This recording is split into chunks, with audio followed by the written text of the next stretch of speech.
To the DPT program info session. We are recording this on September 26th. And so kind of as we sit right now, we are still about a month and a half away from our big interview day. So we have for all interested applicants who would like to enter the class that'll start in 2024, in the fall of 2024, we'll be interviewing for that class here in November, but then we'll also do more interviews after that. So if you feel like your application isn't ready yet, or you still have other things you have to get sorted out beforehand, it's really no big deal. You can interview pretty much anytime. Although I do encourage you the sooner you get into interview, it does help as far as your overall application. So I'm going to go over kind of the nuts and bolts of the program, talk a little bit about what we're doing and what we've created here at Bellin. And then that'll be the focus here tonight. So I think all of you know, I think most people are familiar with what a physical therapist does. I think most of you probably have experience going and shadowing or even working in PT clinics. Part of the reason why we require that shadowing experience is because we really want to make sure that you understand and know what you're getting into. You know the profession that you're jumping into. So obviously, we are experts in human movement and help people recover from injury and disease and different pain conditions. There's a variety of settings that physical therapists practice in, outpatient orthopedics being kind of one of the big ones, but obviously hospital, acute care, skilled nursing facilities. And then there's so many other, and so I've been teaching in our profession since 2008. And I've had over 3,000 students actually over the years at different schools that I've been at. And I've seen alumni go on and practice in so many different settings that are not your traditional settings. So I think that's a really important thing to highlight and remember. This profession can almost be anything you want it to be. I mean, I know of physical therapists that directly contract with manufacturing type of companies and will go and work on site. I have had physical therapists that go on to work for large companies like Google and Nike. They're the team physical therapist for the company, or one of them, where they have an entire PT department where they know that their employees, if they're taken care of by an in-house physical therapist, it improves employee morale, it improves the outcomes of the business. And so it's a really important thing for places like that. Physical therapists who work in Cirque du Soleil and go and they are the team physical therapists for the performers in Cirque du Soleil at a show.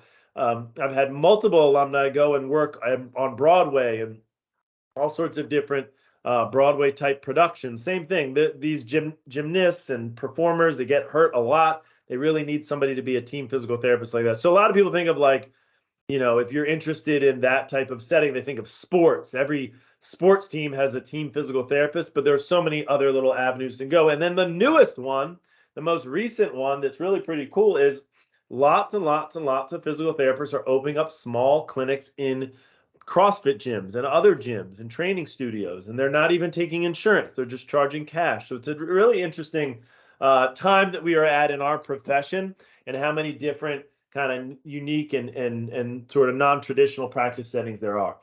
The other thing is the direction we are headed in as a profession.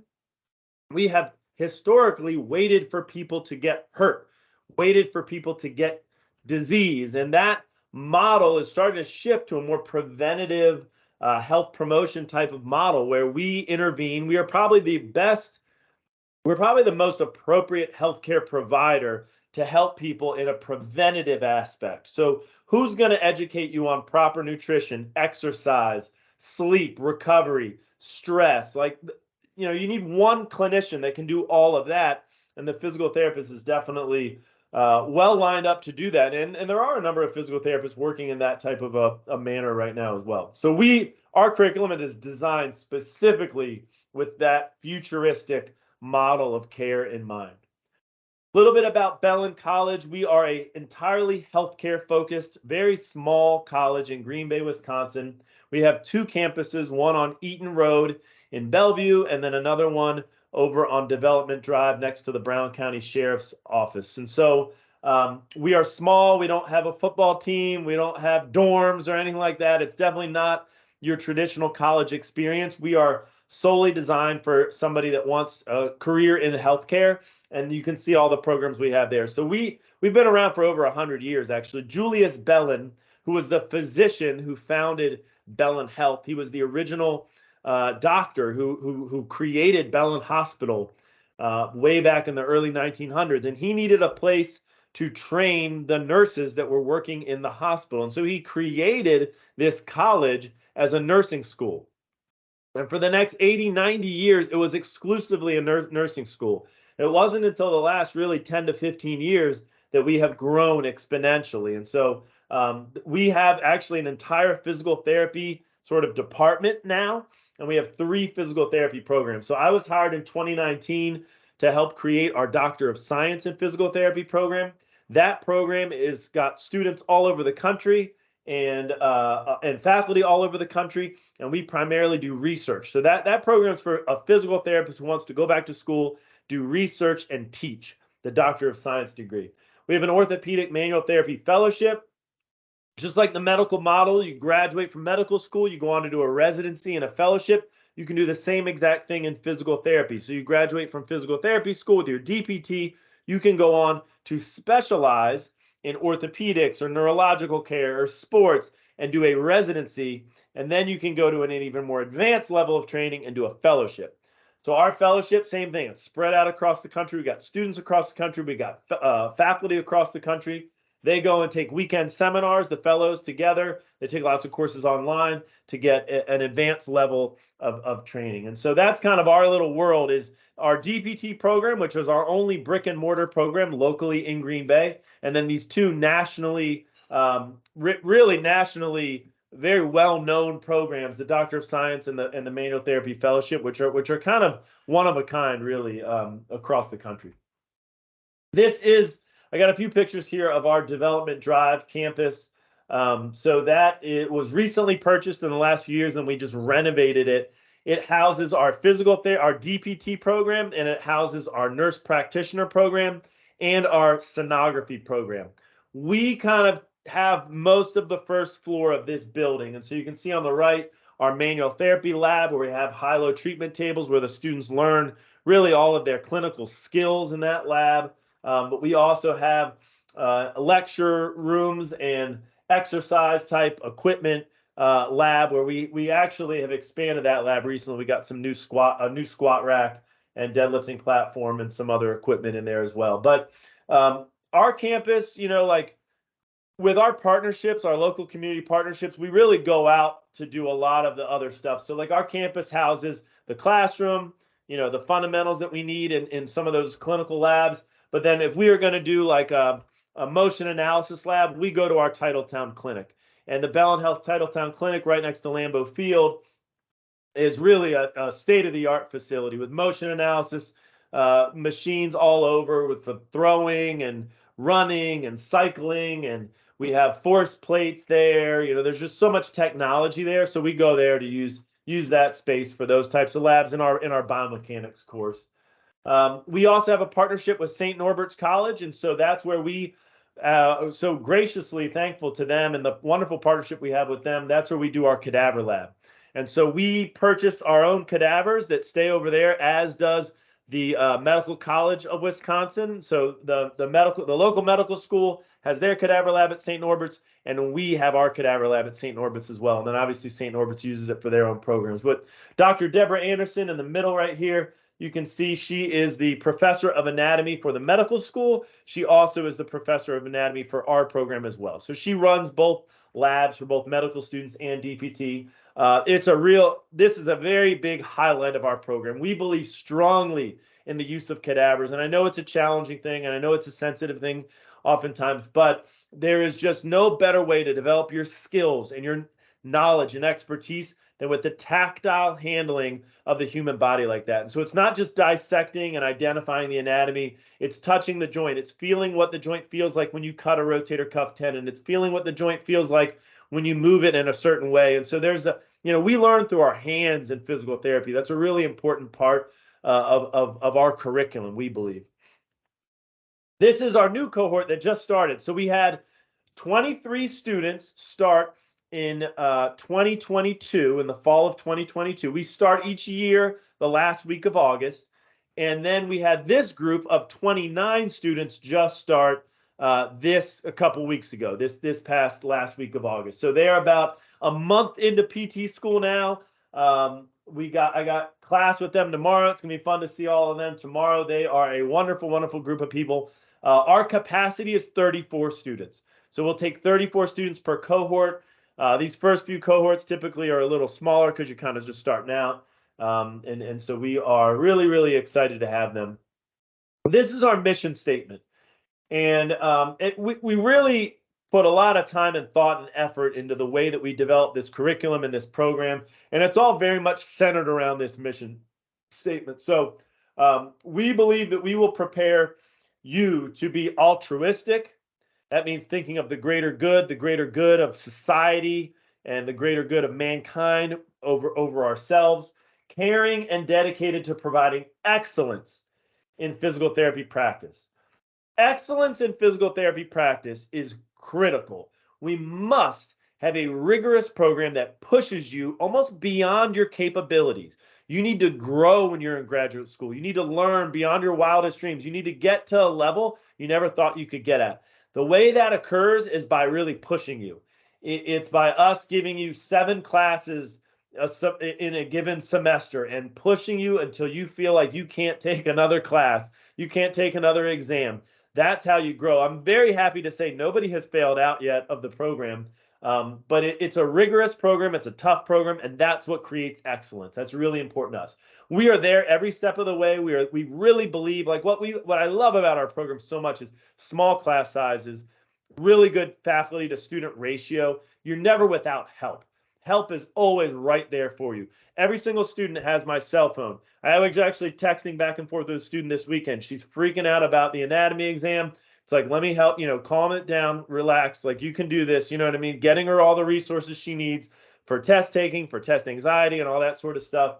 So, we believe in being tough, but at the same time, supporting you and loving you to help you as much as possible. And that's hard to do. I want to, sometimes people interpret that as like, oh, you're mean or it would be so much easier for us to just let people slide and not push them to this level of excellence. We do it because we care so much about the profession and we care so much about you. It'd be doing you a huge disservice if we didn't push you hard. So that's a really important component to our program.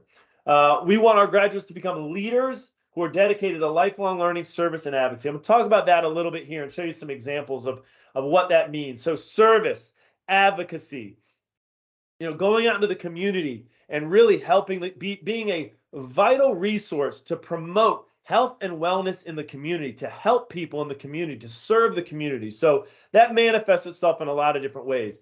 This was recently, a couple of months ago, where our first group went out and volunteered at a local rock climbing gym to do some adaptive rock climbing work. So to help people who have different limitations be able to rock climb. A lot of them got certified in that, and they go and they help out in the gym. So it's a really cool opportunity. Going and helping out at things like the Bellin Run. The Bellin has a run every year, a 5K and a 10K, and then they'll walk for, I think, ALS. And go and getting involved in that and helping runners and helping with the injury tent and helping with water and all that other stuff. It's just a wonderful event. It's easy, simple little way to give back and help in the community. It's really important. And then we have our very own pro bono healthcare clinic where we offer free physical therapy services to the community. So this is at the NEW clinic, which is in downtown Green Bay. Our students created this. We've been talking about doing this, but we kind of thought, well, let's get this first cohort underway. Let's get kind of the curriculum going and figure out. The students couldn't wait. They said, no, we want our own clinic. We need our own clinic. We want to create a student board of directors who will run this clinic.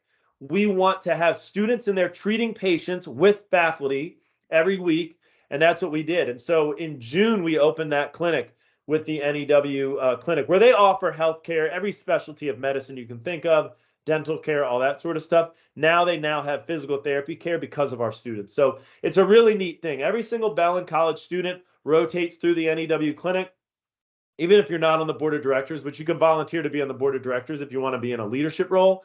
But if you want to just see patients, you rotate through there and see patients there throughout the curriculum, throughout various times in the curriculum. I'll kind of explain that here in a second. And then other things I think is really important to do is just going out there and getting, pursuing your own passion and what do you want to do in your career? How can you go out and not only help the community, but also carve out a pathway for your own career? And so this is one of our current students, Alex Shutter on the right. And he called me one day and he said, look, I really want to get into golf, like golf specific rehab, helping golfers who are injured, maybe even working with high level golfers, college golfers and pro golfers someday is my goal. He said, that's what I want to do. Like what needs to happen, And I said, all right, well, you need to link up with my buddy Leighton, one of my former students, Leighton Peevler, who has a golf specific practice in St. Petersburg, Florida. He's absolutely killing it. Financially killing it, growing like crazy, helping tons of people, just really, really awesome guy who's had a lot of success in the golf world.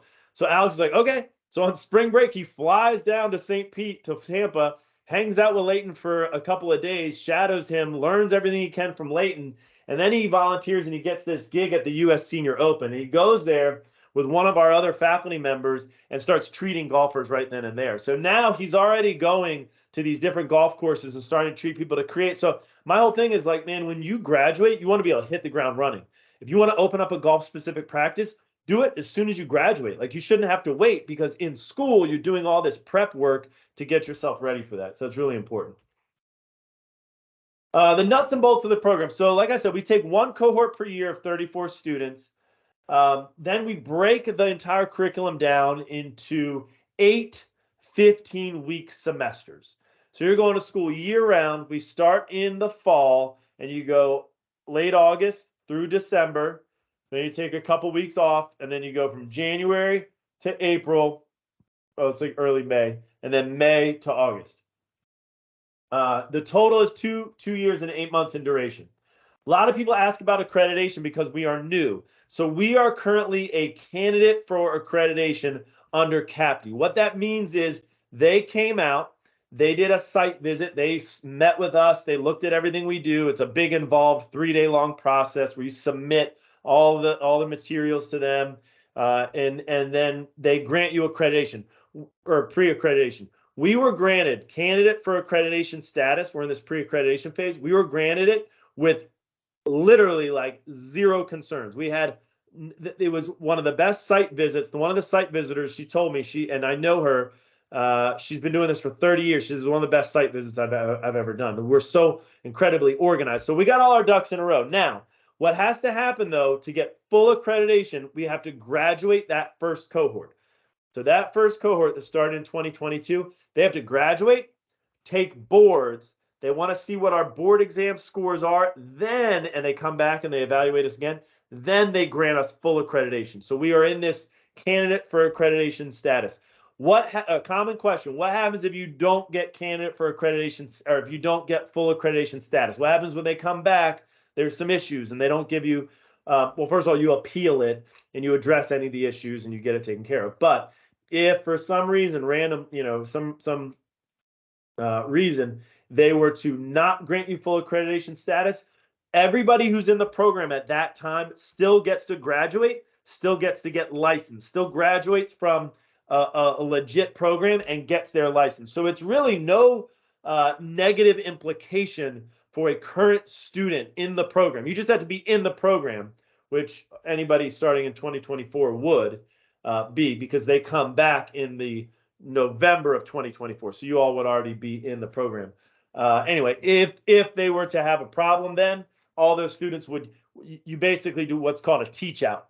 You teach out all those students, they graduate, everything. There's no risk to them. So a lot of people always wonder, oh, what happens if you lose accreditation status? Does the program go away? Do I lose my money? Do I waste? No, you're safe. You're totally safe because you do a teach out. You still graduate. We just wouldn't be allowed to enroll any classes behind you, and the program would basically shut down. But obviously, we're talking about a scenario that's, I mean, I'd be more confident of the entire globe freezing over than I would us not getting this. I mean, that we are so detailed in the way that we operate. I have no concerns, but it is important to disclose the status that we're at right now and have this accreditation language there. So if you have more questions about it, I'm happy to answer it, but hopefully that summarizes everything. This is our faculty here. So myself, I am the chair of all 3 physical therapy programs. So I kind of oversee everything. I don't live in Green Bay. So I live in Northeast Florida, where I've been teaching for the last 15 years. And I now exclusively work for Bellin College, and I exclusively oversee all 3 programs. So I work a lot during the day and all kind of dip my hands are sort of in all programs. John Weiss, who some of you have met, is our assistant program director. He lives locally in Green Bay. He's on campus every single day. He kind of is the main administrator for our DPT program. He's the leader for our DPT program. Amethyst Messer is our clinical education coordinator. She oversees all things internship and our integrated clinical learning experience, which I'll talk about. Mark Shepard teaches with us, and he is also our fellowship program director. So he kind of oversees just the fellowship program. And then JJ Ferguson, who's our musculoskeletal expert, Karina Coleman, and Courtney Quinn Scott. So those are all the full-time core faculty members, all of which are locally in Green Bay, minus myself and Mark Shepard, who lives in the Northeast in Maryland and oversees the fellowship program, but helps us teach in a few of our courses for DPT. We also have over 30 adjunct faculty members. And so these are people who come in lab. So we believe really strongly in clinical learning. Our whole goal is to bring the clinic and the classroom and merge the two. We don't love the idea of sitting in lectures and listening to theory and then, studying that and going out a year later to do an internship. Like we want clinicians in the classroom, people who are seeing patients related to the topics that we are discussing in class every single day. We want those people in the classroom with us. So every class, we usually have multiple lab faculty members who are local clinicians, local physical therapists.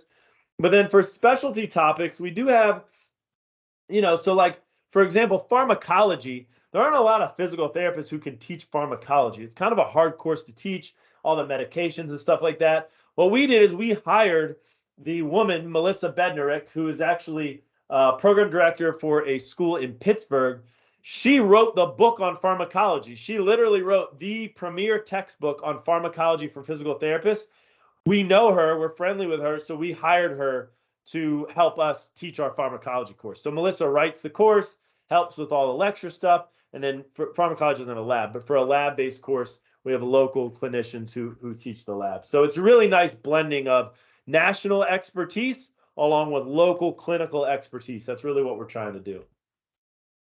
I'm going to go through the curriculum, but I really want to highlight just specific things versus trying to talk in detail about every single course. So certainly we can open it up for questions. But this is your first semester. So you start that last week of August, hit the ground running, anatomy, pathophysiology, right? The big science courses that you got to kind of get in that first semester.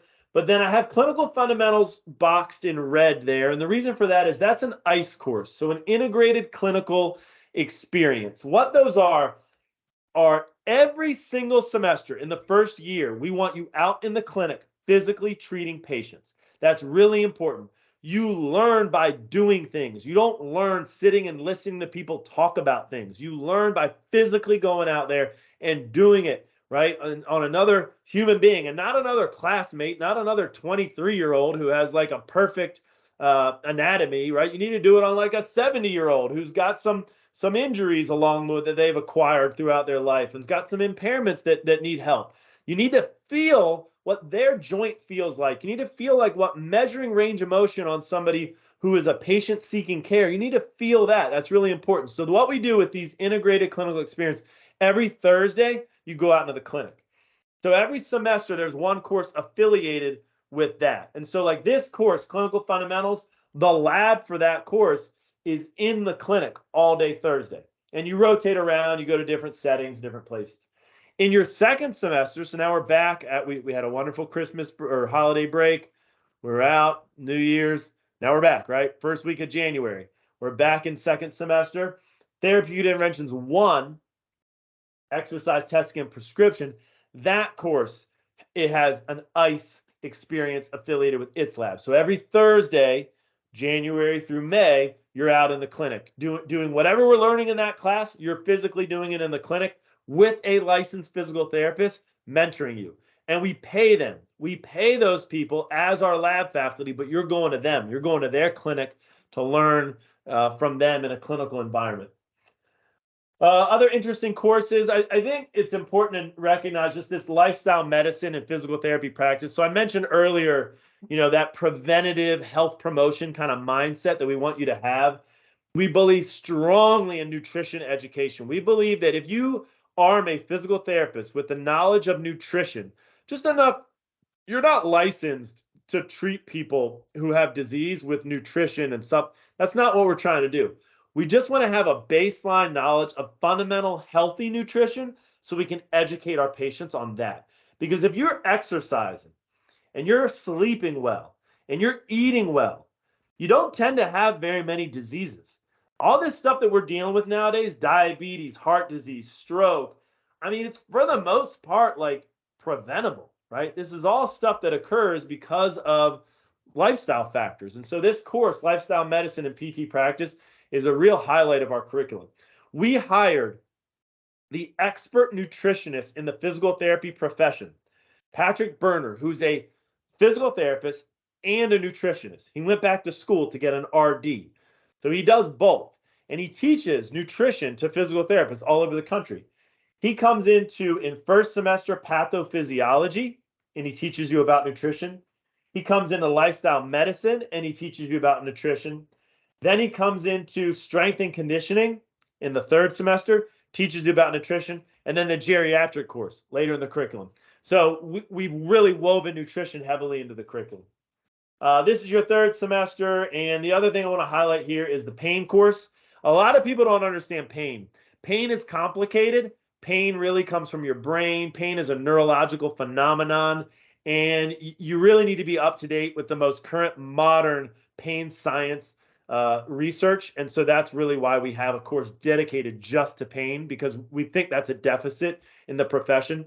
I mean, the people that created this program, we're all educators who've been teaching in other institutions for years. We see where the problems are. We see where physical therapists fall short. We see where curriculums fall short. And so we really try to use our curriculum as an opportunity to kind of fill some of those gaps. The business course is another important one. Every physical therapist needs to understand business, the nuts and bolts of business. Some people want to open up their own practice, some don't. That's okay. You need to at least understand the fundamentals behind it so that you can be a better clinician. It really does help. So then you're in your fourth semester. This semester right here is where our first group is right now. They just took their first cardiopulm exam yesterday. And anyway, they're going to go out on internships. So the way this semester works, you're with us for 9 weeks taking all of these courses. Then you go out on a full-time internship for 6 weeks, for the last 6 weeks of the semester. Then we bring you back to campus for another 15 weeks of education. Then you go back out again on another internship. Then you come back again for another educational experience. Then you go out again on internship. So the reason we do that, some schools will have all the coursework in the beginning, and then you do their last year of the program as an internship. I think that's a huge mistake. It's easier for the school to do it that way, but I don't like doing it that way because you don't learn as much.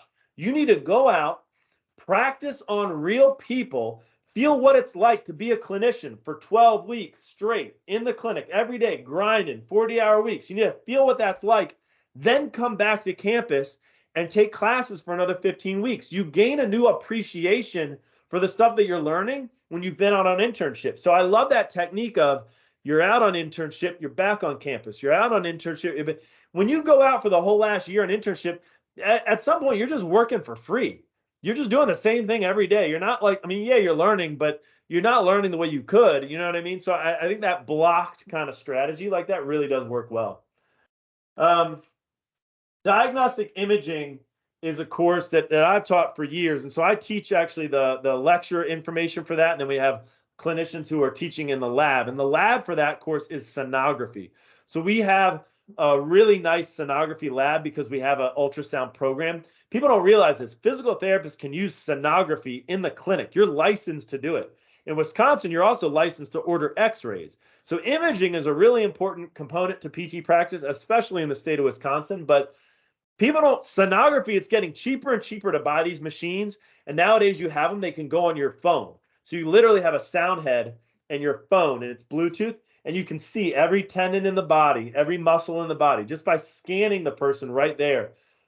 You look it up, musculoskeletal sonography. It's a really cool technique. We teach you the fundamentals of that because we know that's the future of the profession, and we know that's coming for our profession at a higher utilization rate than it is right now. So we want you to at least get a little taste of it while you're in school so that you can kind of appreciate it.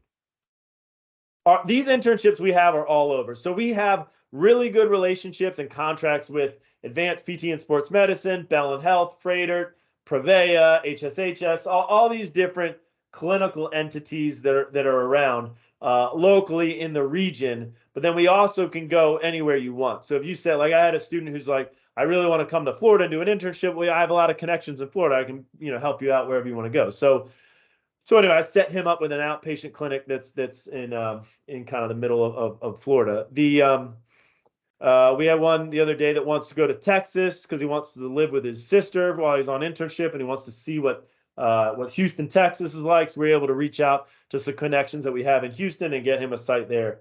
So you can go wherever you want, really. At the end of the day, we have set sites that we would mostly utilize. But if you had some type of special request, special place you want to go to, we can make that happen. I have a friend, one of my PT school classmates, who has multiple practices in the Caribbean. He's from St. Thomas, so he has an office in St. Thomas. You want to do an internship in the Virgin Islands, we can totally make that happen. It's very, very easy. He's actually always looking for people that want to come down there and work down there, so it's very easy. All right. Everything else is kind of straightforward. So here's the total of the program, 106 credits. We purposely made our program lower credits. We jammed stuff up a little more and tried to trim the credits as much as possible to keep tuition lower. So you'll see some schools that have like 119 credits, 118 credits, 120 credits. Not all that does, but what that does is it really does increase the tuition. So it's a per credit tuition, right? $800 a credit. Our total tuition comes out to $84,800 plus fees. So we're under 90 grand. We're very proud of that because really it's very rare to see a private school at that price point, but we're nonprofit. So we're able to kind of, budget in a way that's a little bit better than most private schools. So anyway, we're closer to the public school price than we are the private school price, which we believe is really important. And with no plans of raising tuition anytime, because what the concern that I have, the concern that many of us in education have, is the cost of tuition keeps rising, keeps going up and up and up. Salaries for PTs are not matching that. Salaries for PTs are stagnant, right? So you can't keep raising tuition and have stagnant salaries. At some point, it doesn't become worth it to be a physical therapist. So we're really, really passionate about this. There are programs that are 2 years long, hybrid programs that are 2 years long that are more expensive than us. And so, the fact that we can get a 2-year, 8-month program in for 85 grand is really great. A lot of people want to know about admissions. Pretty standard admissions criteria if you look at all the other schools in PT-CAS. I don't need to read that to you. The only thing I'll say is just people oftentimes have questions about references. Do the references have to be both from a PT or whatever? No. Ideally, you have one PT that you have shadowed or worked with or something that can be a recommendation, and one professor from your undergrad. But if you have 2 PTs and no professor, that's okay. If you have 2 professors and no PT, that's okay. We're not hard on that rule. We want to give you some flexibility, but we also like to see the relationships that you have from these different from different types of individuals. I think it helps. And we do read these, and we are really, it matters a lot. Like when we get somebody who we know who's in kind of our network that we trust that says, look, you got to look at this person, they're really good. It does help. It does make a difference. But there are many, many people that are accepted in our program who get references from people we have no idea who they are, but we read them, and if it's a good reference, a good recommendation, then that matters. We very much read the written statement of purpose, big time. This needs to be well written. It's obvious when it's not genuine. It's obvious when it's not well written, and those are red flags that we look for. So We want to hear your story. We want to hear your unique desire to become a PT. That's really important. And then GRE is another one people ask about a lot. What's a good score? What score do I need to have? We are really looking for a 295. So 295 when you add up the quantitative and the math one and the language one, the reasoning one, 295 total when you add them up. There's a separate score for like writing or whatever, and we tend to kind of look at it, but it's not as big of a deal. It's that total combined score of the GRE that we look at more so.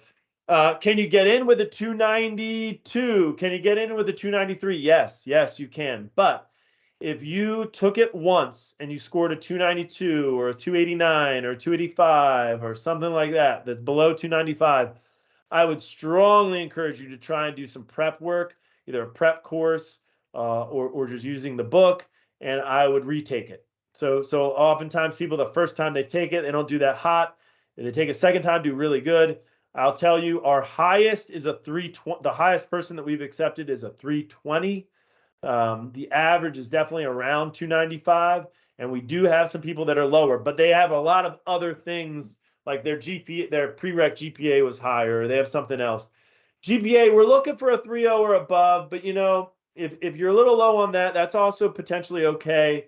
If your prereq GPAs matter a lot, so your anatomy, physio, they're all listed here: anatomy, physiology, chem, physics, bio.